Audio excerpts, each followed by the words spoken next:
Welcome back, garden gnomes, to another riveting episode of things you won't be tested on. Today we're talking about the common blue violet, and yes, I brought my journal because I did days of research for this, and it's actually pretty fascinating. It goes without saying these early blooms are a pollinator paradise, but did you know? They're edible for us, great for skincare, and also relieve coughs, cold, and headaches. Let's dive in. Our little Viola sororia usually starts popping up towards the end of winter, as early as February for southern states. We found ours in our western Kentucky yard in the last weeks of February. The further north you get though, it can take all the way up to June to see these guys. They're capable of self-seeding and they'll be back in the fall with no blooms to make seeds for next year. The state flower of Illinois, Rhode Island, Wisconsin, and New Jersey, 4 states can't be wrong. They're native to the eastern US all the way from Florida up to parts of Canada.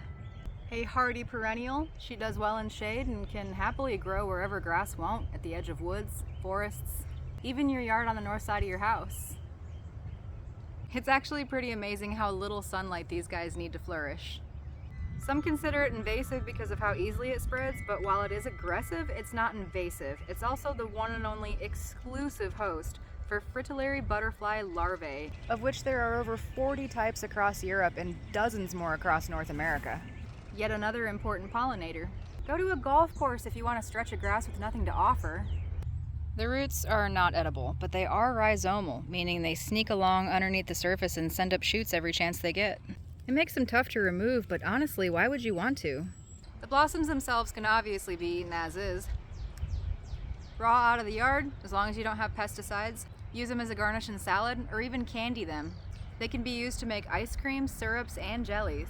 Making jelly is really easy too. All you gotta do is gather up a whole bunch of the blooms, boil them in hot water for about 15 minutes. It'll make a gorgeous blue tea, which can be enjoyed by itself, or you can add a little lemon, a little honey. But add sugar and pectin, and the end result is a beautiful transparent pink that you can spread on your morning toast. The greens, when they're young, pack a punch with vitamin A and C.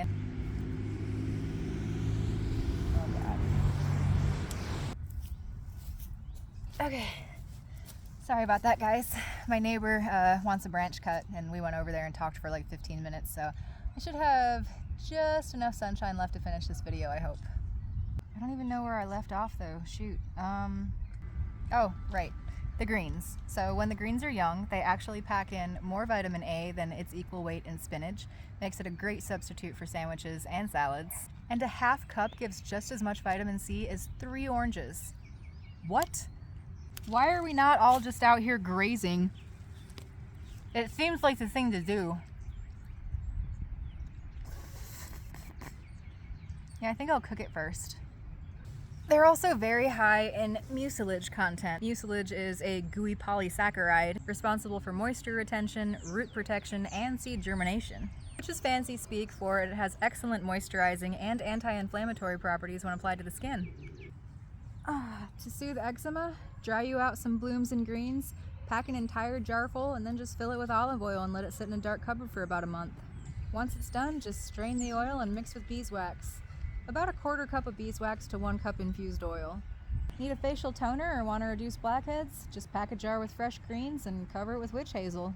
The anti-inflammatory properties and the presence of salicylic acid make it a pain relief wonder for sunburns. Just steep the fresh blooms in apple cider vinegar for about 2 days and apply directly. The same recipe is actually an awesome hair rinse too. It strips away the buildup left by shampoo and conditioner and other products like hairspray, mousse, oils, things like that, and it leaves hair really shiny and light. That same salicylic acid component, which is also the anti-inflammatory most commonly found in aspirin, means that drinking the tea can not only reduce pain but can also reduce fever.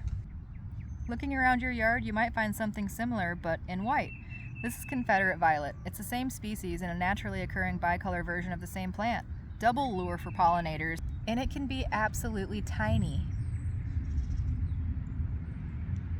Well, I hope you guys learned something and might think twice about having that absolutely perfect lawn because we need our bees and butterflies. If you're not convinced and you need one more reason to love the common blue violet, aside from supporting wildlife and making all kinds of sweetened goodies, consider the fact an entire yard made of common blue violet never has to be mowed. Thank you so much for joining us, guys, and I hope you learned something. For bonus content, exclusive videos, or flirty photos, check out our Patreon below.